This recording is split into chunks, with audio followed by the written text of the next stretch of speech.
We got the groove with the music, don't suck. Come. Welcome back to the studio, MMAnytt, and we got some new guests in the studio. We're going to start with Bruno Carvalho over here, all the way from Brazil. Yes. Not really, all the way from Gothenburg, but we have all the way from Stockholm, actually. But right now living in Stockholm. Right now, yeah. David's back, or still with us, and we got Frank Trigg all the way from Las Vegas. Yeah. I'm a bit nervous, Frank. You've been doing this for a long time, and feel like we're a little bit scrutinized here by the only advantage you have is that my Swedish is just slightly worse than my really bad English. So we can always say things. Because you speak pretty good Swedish, Bruno, right? I understand, but I talk very little. that's actually good. Yeah. That's actually a good thing.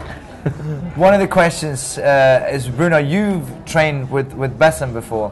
Yeah. Bassam Youssef, and who's now fighting Papi, who you train with currently. Yeah. Predictions on the fight. Two Swedes fighting each other. Like you said, right now I train with Papi for about almost a year now. He improved a lot since his last fight. Especially on the ground, we've been working a lot, me and Alan Finful. And Pap is a southpaw, hits very hard, a strong guy. I think Pap is gonna take it. Yeah? Yeah. How long did you train with Bassam? Or? Not so much. Just when I moved to Sweden, I've been visiting the Gladiators a few times. Right. Yeah. And you got a fight coming up yourself? Hopefully. I fought in March. Yeah. Got a win, and then they offered me a fight in May, so I'm looking forward to it. Just trying to find an opponent now. Right now. And what do you think about two Swedes fighting each other in Sweden? Good for the crowd, good for the show to bring more people in.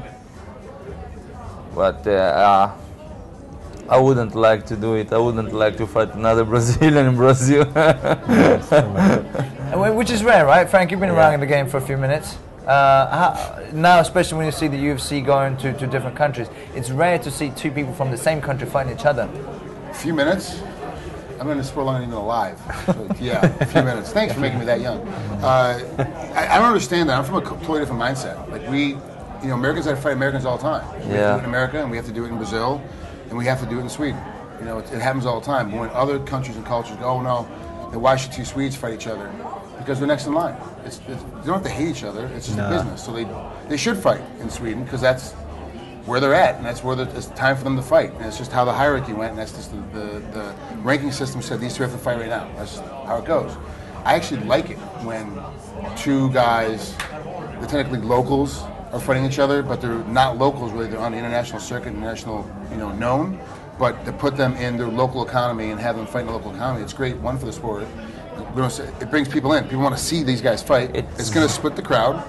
Everyone's going to be pro because it's actually east side against west side, right? It's Gothenburg against Stockholm. So. You don't want to cause any trouble, Biggest Smalls versus Tupac here, but you are right. It is West Coast versus East Coast there. Forget about it. It's good. I like it. It should happen more often. I wish it would. I would like to see a lot more high level, Brazilians fight in Brazil. Like, I think that's great for the sport to have that many people that passionate be in the same spot at one time, picking a side. I think for Sweden, it's more of a case of being such a small country, and everybody not so knows, many fighters. Everybody, not so many fighters in the UFC. Exactly. So we kind of know each other also. Yeah. For the US, I think it's two things. It's more professional. People look at it as a job, and if you have your job, it's come on, we get paid, and then afterwards we go have a drink. Cool. Yeah. And here it's more of a still kind of a young, small sport. Everybody knows everybody, and it's still more of a fight instead of a job. And you don't really want to fight your friend. But I think in 5 years we're going to be there anyway, because like you said, you have to fight, and it's a job. If you want to get paid, do your job. It's that simple. Talking about doing a job, you're here to do a job. You work in the corner for Ryan Couture, alongside two great men, Tim Lane, One great guy. And you. And you. Yes, yeah. How you pulled that off, I don't know, man. Sam and Randy must love you. How they put you as a third guy in the corner, I'm not real sure, but it'll be great. You can carry a water bucket and we get the spit cup. It'll be perfect. I worked your corner. Twice, yeah. 1-on-1. Good job. Three times. 3 times. 2-1. Yeah, thanks, Marty. What do you think of Ryan Couture's fight versus Ross Pearson? You got to take it with what I say with a grain of salt because I'm biased. Of course, I'm on one side of the coin. I'm not looking at it from an analysis standpoint where I got to call this fight and figure it out. I'm calling from a guy that I see every day. I train every day. I travel with them overseas. Like it's a bigger deal. From a betting standpoint, he's the underdog. Everyone's saying that Ross is a huge step up in competition. Ross believes that it's a step down in competition for him because he's so much better than Ryan. It really doesn't make that much of a difference. Ryan, if you watch how he fights, every fight he gets 20 to 30% better. Not 2 to 3% better, 20 to 30% better. When you get that much better every time, you can't judge the record off of experience level. Like he's a lot more experienced than what people think he is. And it's Ryan's in a tough spot because you throw him hard guys, he beats a hard guy. So he knows for sure because he beat that hard guy, the next fight's gonna be another hard guy. He doesn't get that break, he doesn't get that tomato can. He only gets the next best guy that's right outside of his limit, and it forces him to race to that next limit. It's gonna be a great fight. And I mean, let's be honest. Internationally speaking, not in Sweden, but internationally speaking, now that Struve's out, like the main event's kind of, we don't know. The rest of the world is kind of, we lost Struve, so we don't really care. They do care because the main event's another fight. They're going to watch Mousasi fight. They want to see the fight, but they aren't going to be that vested in it. So now it's in the co-main event, even though it's the fight before, it becomes the real event that everybody's going to be paying attention to, which adds pressure to both camps. Now you have to perform better. There's more eyeballs going to be watching. Everybody's expecting something dynamic and explosive to happen. And Ryan deals with that pressure every day. So for him, it's not that big of a deal. Where Ross doesn't deal with that pressure all the time. When he gets put under pressure, he fails. He falls apart. And Ross is pretty well known in Sweden, and from the Ultimate Fighter. So, honestly, David, did you know that Ryan Couture fights as well? Randy's son. I've seen I've seen 2 of his fights because I watch a lot of MMA. That's true. You do watch a lot. I realized last year. Very, very versatile. He wasn't. I think he was in Strikeforce. Correct. If I'm not. And then I don't know how many fights he's had in UFC, but just debut here as a co-main event. Wow. And we have no pressure. And we have Ilya now making his UFC debut. We talked about that before going in as the main event. You train with Ilya as well. Yeah, he's also training at All Stars sometimes. Realistically, his chance of winning against Gegard Mousasi, someone that's experienced and good as Gegard Mousasi.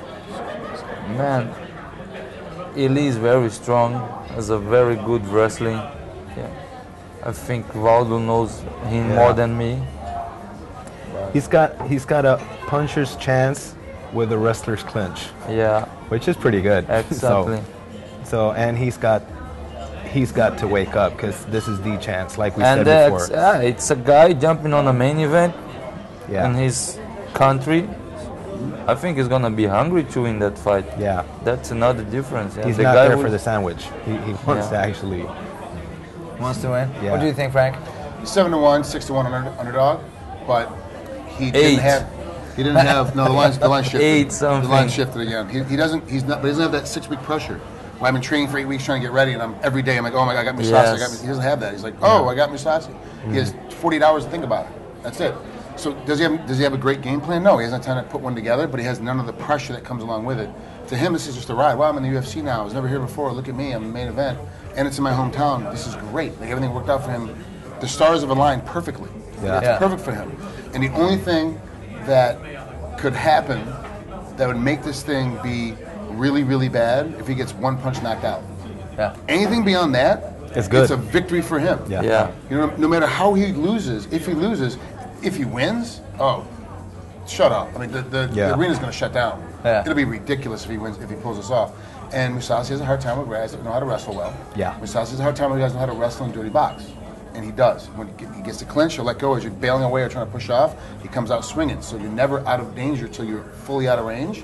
And he's a wrestler mindset first, so he'll attack and grab and hold on and clinch. So every time Mousasi tries to get that space, he's going to get hit.